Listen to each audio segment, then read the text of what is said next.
Hi, I'm Peter J. Ray. Welcome to Adventures in History. Today's topic is Martin Van Buren, the 8th U.S. President, Part 2. We stopped last time in 1824. John Quincy Adams had been elected U.S. President in a disputed election in which Andrew Jackson received considerably more votes, but not enough to win.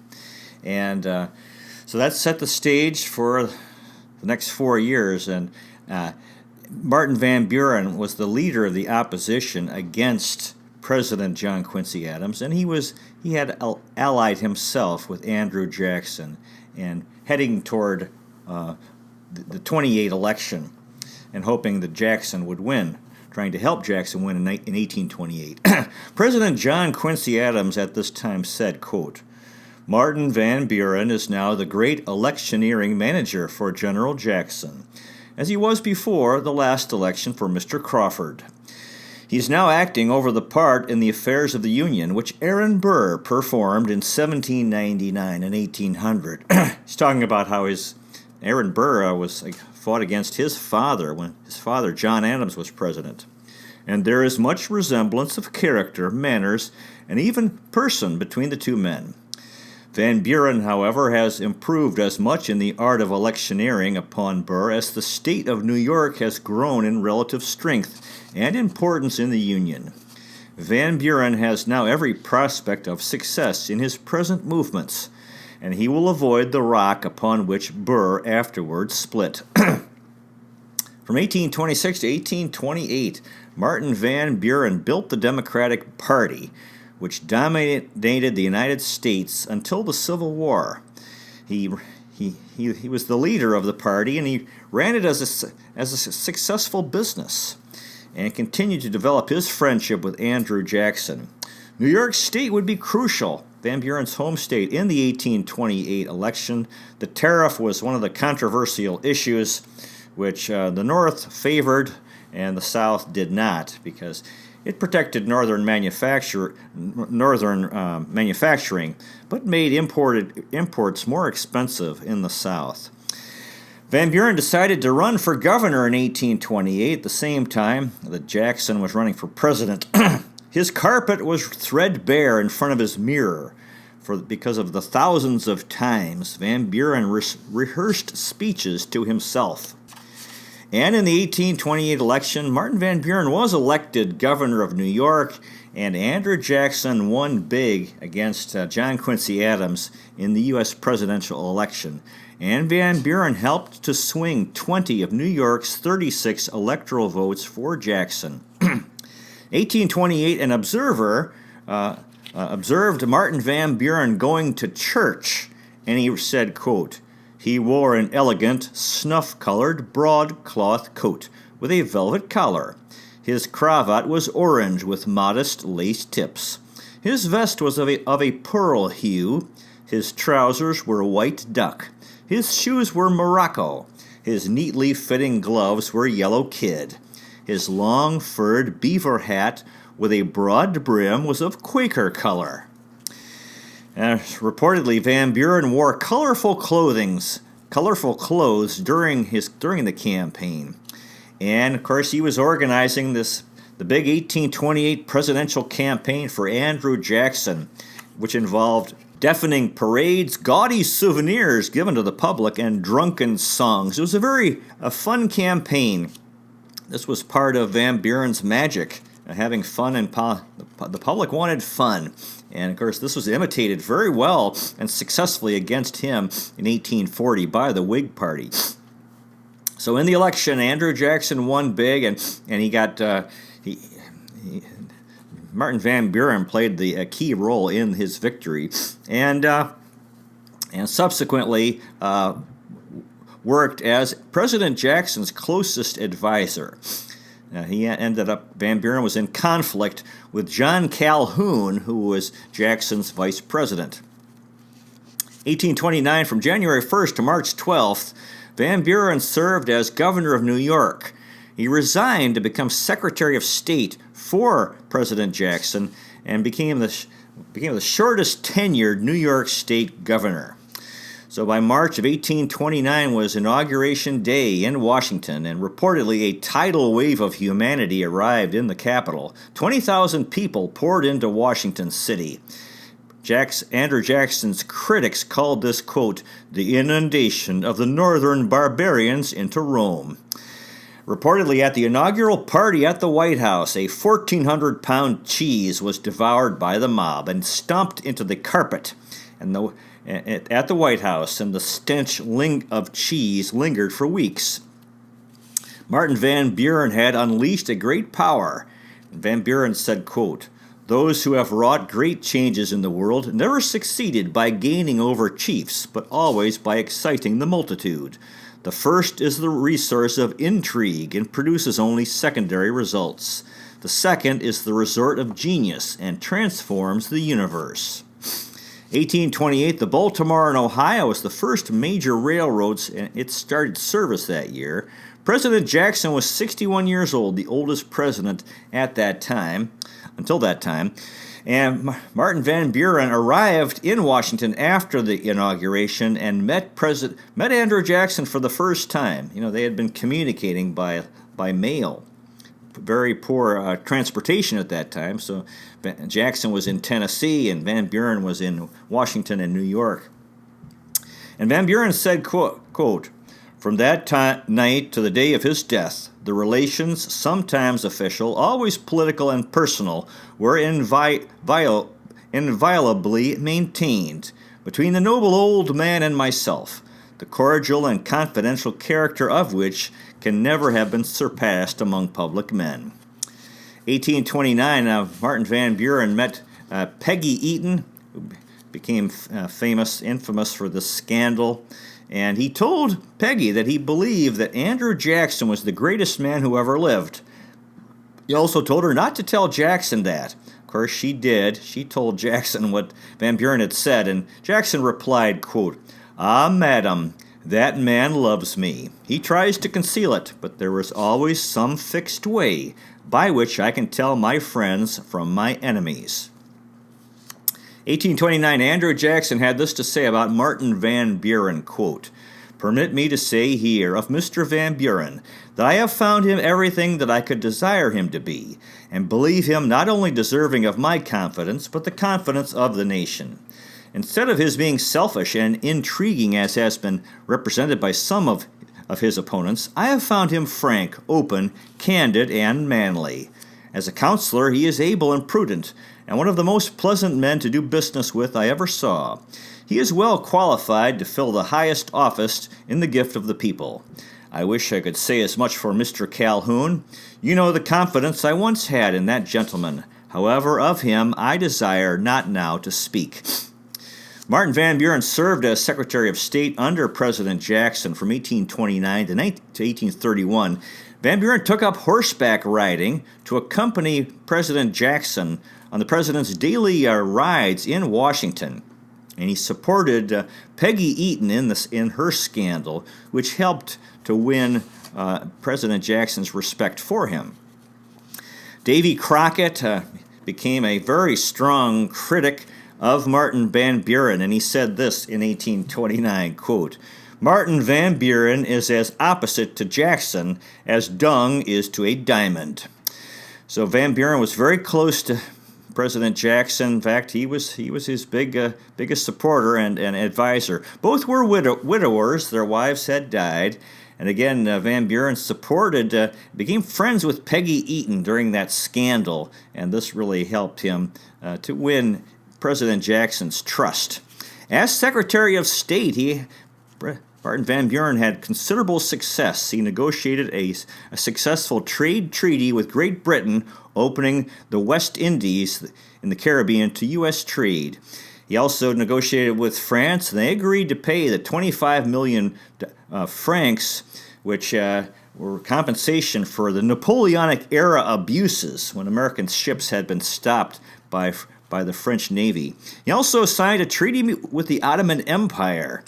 A visitor described Martin Van Buren and said, quote, that he was, quote, a bald-headed but whiskered little gentleman, dressed in the extreme fashion, full of smirks and smiles, soft as the sweet south, breathing o'er violets, but penetrating as a mercurial bath or the poison of upas.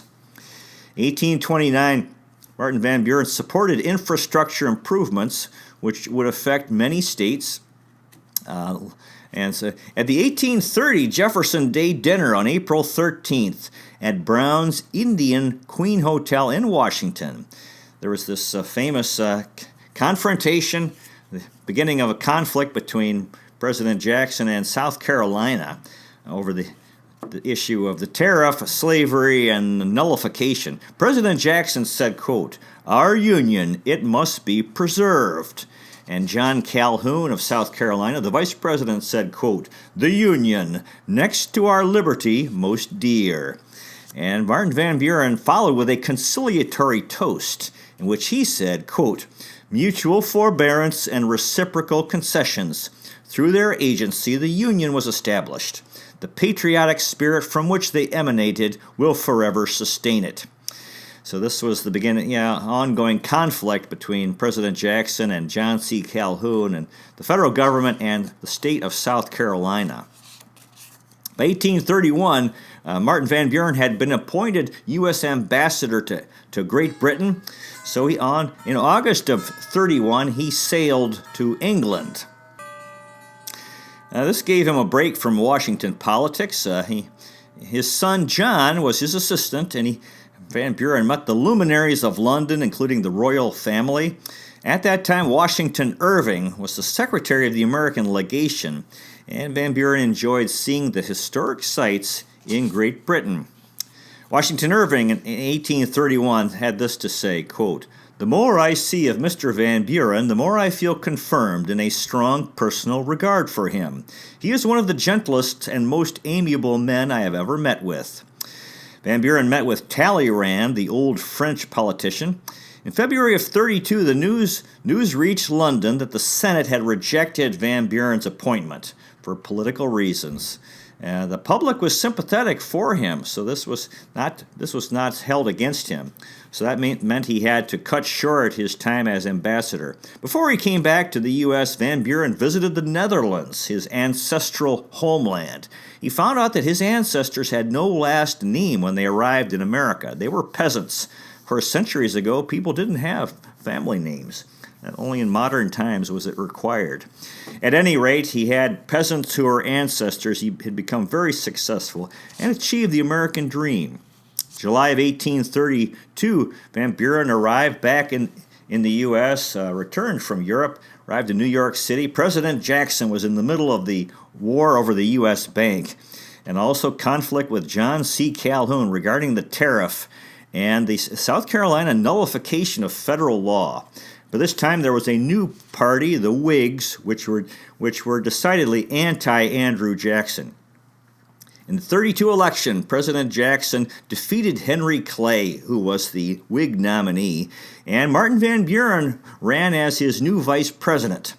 The summer of 1833 was a triumphant tour for President Jackson and Martin Van Buren in New York and New England. So during Jackson's second term, Martin Van Buren was his vice president and his closest advisor. By 1834, there was preparation for the 1836 U.S. presidential election, and Van Buren was a strong candidate, and John C. Calhoun remained his number one political enemy.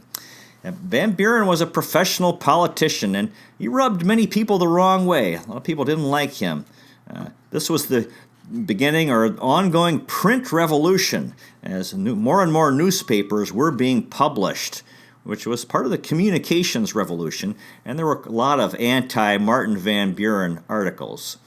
His greatest weapon, reportedly, was that he had Andrew Jackson's blessing, and at the May 1835 Democratic Convention, he was nominated to be the Democratic nominee for the 36th election, and his vice presidential partner was Richard Johnson of Kentucky. December 25th, 1835, there was a Christmas party at the White House, and the guests were encouraged to play with Andrew Jackson's grandchildren. Martin Van Buren was involved in this, and reportedly he lost a game of tag, was forced to stand on one leg and say, quote, "Here I stand, all ragged and dirty. If you don't come kiss me, I'll run like a turkey." Reportedly, no one came to kiss Van Buren, so he strutted like a game gobbler across the room. So he was a good sport. Again, Davy Crockett, one of Van Buren's critics, had this to say in 1835, quote, "Good Lord, what is Van? For though simple he looks, 'tis a task to unravel his looks and his crooks. With his depths and his shallows, his good and his evil, all in all, he's a riddle, must puzzle the devil." John C. Calhoun had this to say in 1836 about Martin Van Buren, quote, "He is not of the race of the tiger, of the lion, or the tiger. He belongs to a lower order, the fox." William Seward had this to say about Martin Van Buren. He called him, quote, "a crawling reptile, whose only claim was that he had inveigled the confidence of a credulous, blind, dotard old man." John Quincy Adams had this to say about Martin Van Buren, quote, "There are many features in the character of Mr. Van Buren strongly resembling James Madison. His calmness, his gentleness of manner, his discretion, his easy and conciliatory temper. But James Madison had none of his obsequiousness, his sycophancy, his profound dissimulation and duplicity." Of course, they were political opponents. In the 1836 election, Martin Van Buren won and became the 8th U.S. president with considerable support from Andrew Jackson. He was the Democratic nominee. His vice president was Richard Johnson, who claimed that he killed Tecumseh, the Battle of the Thames and the Thames River in Ontario, Canada, in the War of 1812. He also claimed Richard Johnson claimed social equality for his half-black daughters. The Whigs had 3 candidates. They split the vote. William Henry Harrison, Daniel Webster, and Hugh White. So at age 53, Martin Van Buren was the youngest president elected at that time. March of 1837 was inauguration. Andrew Jackson and Martin Van Buren arrived at the Capitol in a coach made from timbers from the USS Constitution. And Andrew Jackson was going home. He was the man of the hour. N.P. Willis wrote, quote, "There was a murmur of feeling rose up from the moving mass, and the infirm old man bowed to the people." Thomas Hart Benton wrote, quote, "The rising sun was eclipsed by the setting sun." Reportedly, Andrew Jackson's only regrets were that he did not shoot Henry Clay or hang John C. Calhoun. Now, this was the beginning of the railroad age. A railroad took Andrew Jackson on his trip partway to his home in Tennessee. Now, Martin Van Buren's wife, Hannah, who died many years before, she had been stylish and influenced Van Buren. The White House was very shabby when he became president, and Van Buren dedicated himself to making the White House stylish. Dolly Madison, the widow of James Madison, helped him in that regard. Her niece, Angelica Singleton, met Van Buren's son, Abraham, and they fell in love and were married in 1838, and Angelica became the White House hostess. In 1837, Ralph Waldo Emerson said that the U.S. did not need Europe, and this was reportedly America's declaration of literary independence. That same year in Springfield, Illinois, Abraham Lincoln gave his first major speech, which announced the arrival of a new generation ready to lead. In Hudson, Ohio, John Brown had an epiphany, which led him to believe that he was ready to destroy slavery. 1837, the railroad revolution was ongoing. Nathaniel Hawthorne described this, and he said, quote, "But hark, there is the whistle of the locomotive, the long shriek, harsh above all other harshness. For the space of a mile cannot mollify it into harmony. It tells the story of busy men, citizens from the hot street, who have come to spend a day in a country village, men of business, in short, all unquietness, and no wonder.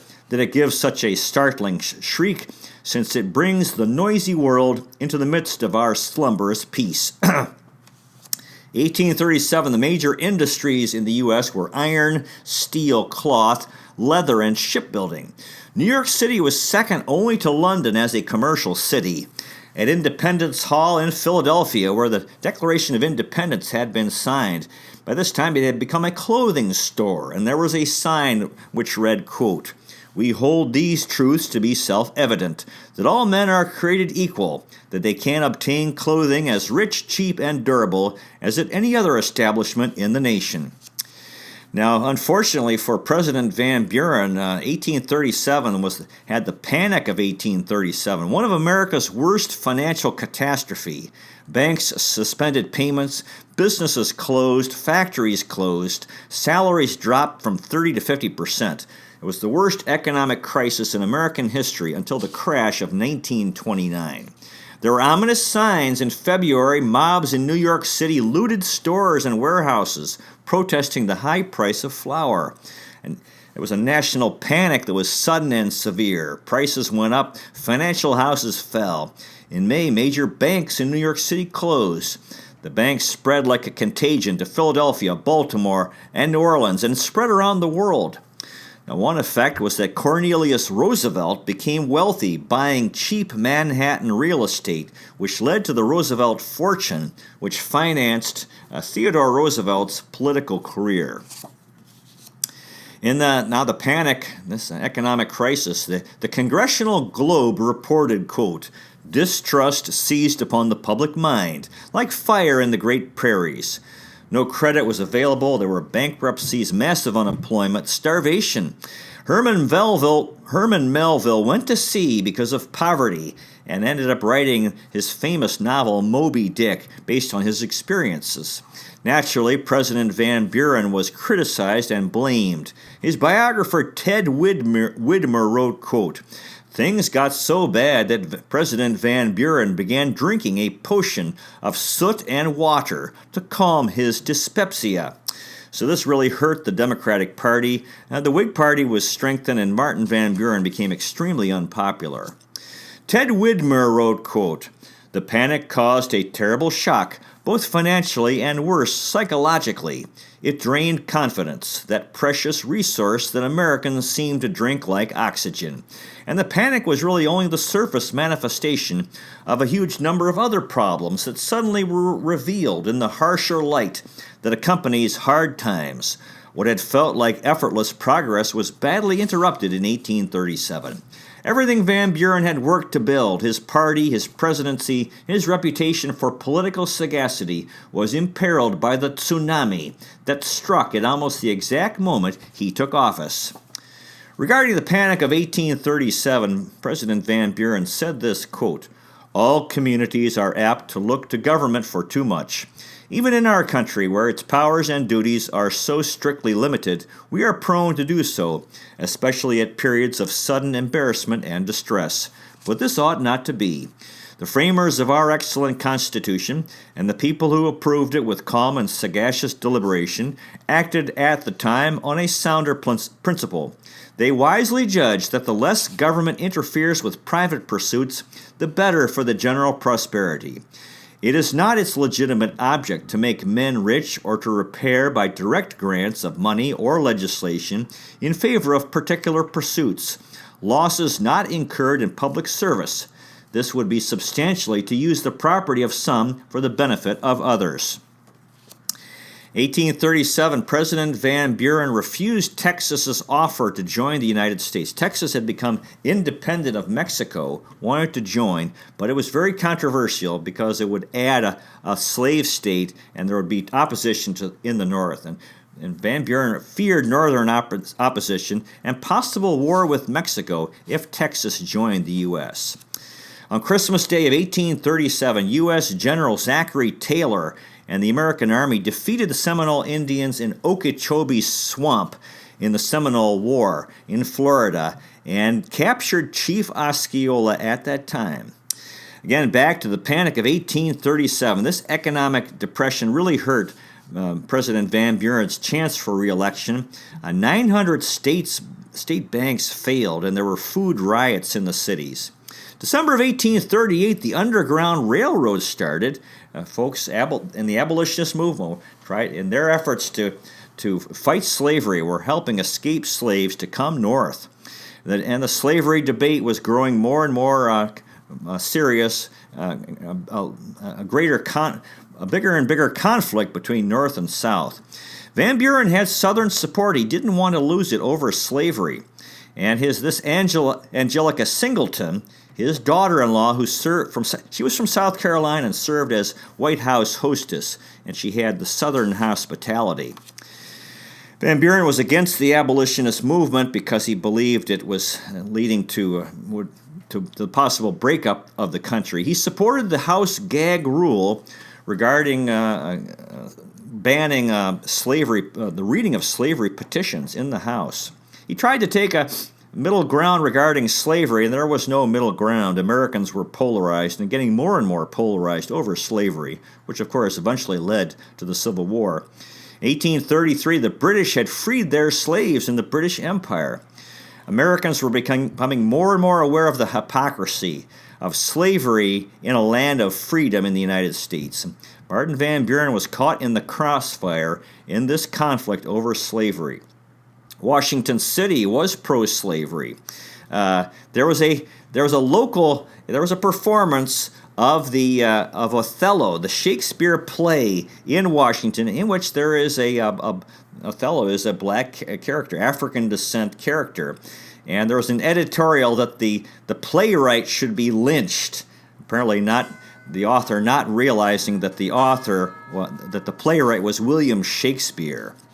1838, the Cherokee Indians in Georgia were moved to Oklahoma in what became known as the Trail of Tears. 1/4 of the Indians who made the trip died. So this was very, very tragic. The governor of Georgia warned of violence if the move was delayed. Again, the slavery debate was ongoing. The vice president, and therefore Senate President Richard Johnson of Kentucky, again, who claimed he killed Tecumseh, he did not comb his hair.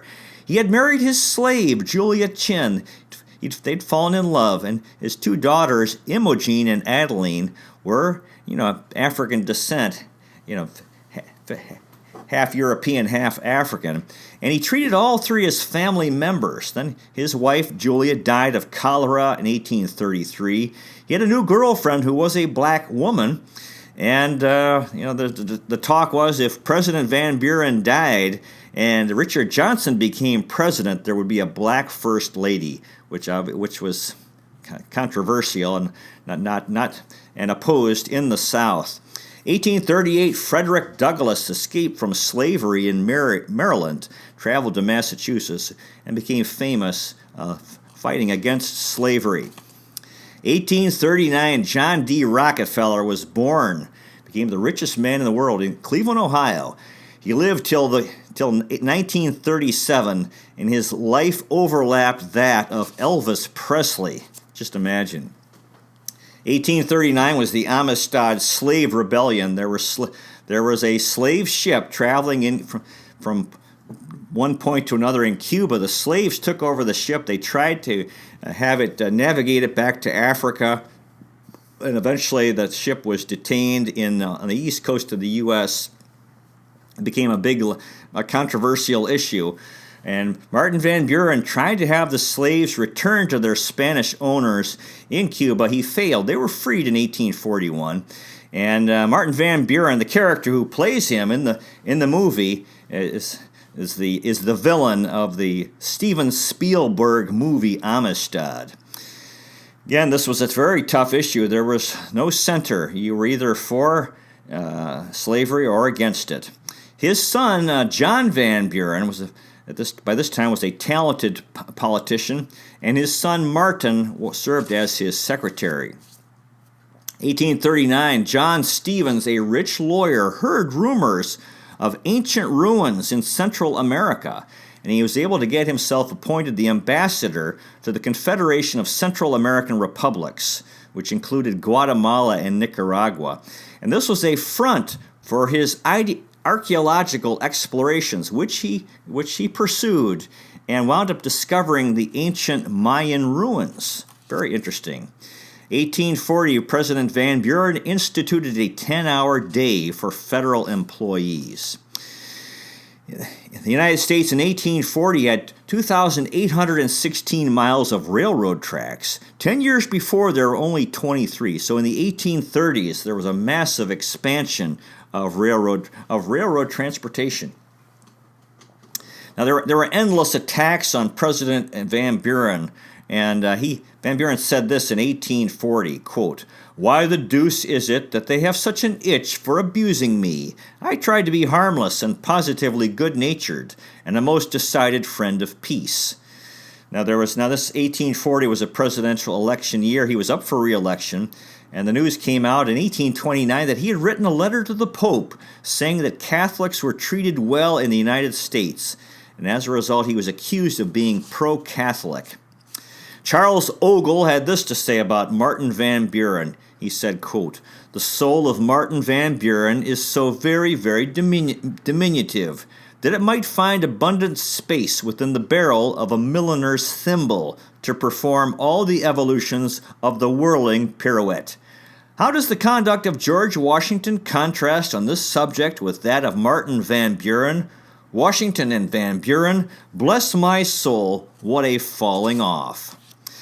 So in the 1840 election, the Whigs used the same methods that Van Buren had used so effectively to help Andrew Jackson in 1828 and 1832.